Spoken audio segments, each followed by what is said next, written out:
Steve and Brian were alluding to this when they were in the green room. I wasn't quite sure if I was hearing them correctly. There could be a tie in this presidential election. Absolutely. 269 to 269 of electoral votes.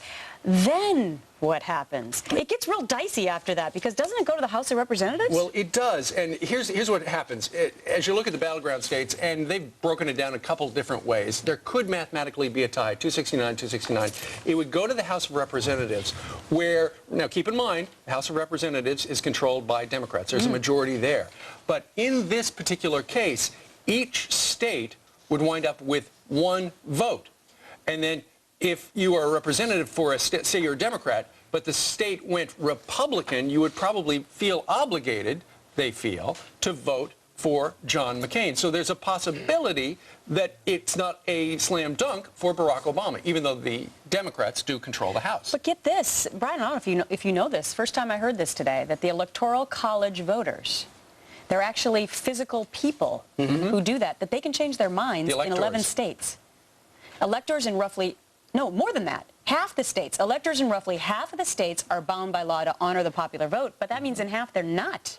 That's this exactly reminds me, this is shades of the Democratic National Convention when we were all saying how Hillary Clinton's people were going to maybe stage an uprising and say that they were going to change their mind because they could up until the last minute. Sure. This could get real interesting. Yeah, I think overall, one of the strategies that Mike Murphy, a former higher-up with now he's an analyst, but was a senior staffer with John McCain. He says what he should point out, John McCain, is that do you want a legislative branch and dominated, along with the executive branch, dominated by the same party? And if that happens, then is that good for America? Because America, for the most part, likes a divided Washington, D.C. Checks and balances. Checks and balances. So you're not going to have that check and balances. He thinks that is a better strategy than saying, okay, what about your associations, and what about this guy, and what about this, rather than policy. All right, so trivia for the two of you. When was the last time, and for all of you, when was the last time the House decided an election? It's been a while. It wasn't even in the last century. Yeah, it was 18-something. 1824. Yeah. Right before almost the beginning of time in U.S. history, 1824. So could it happen again? Do we know?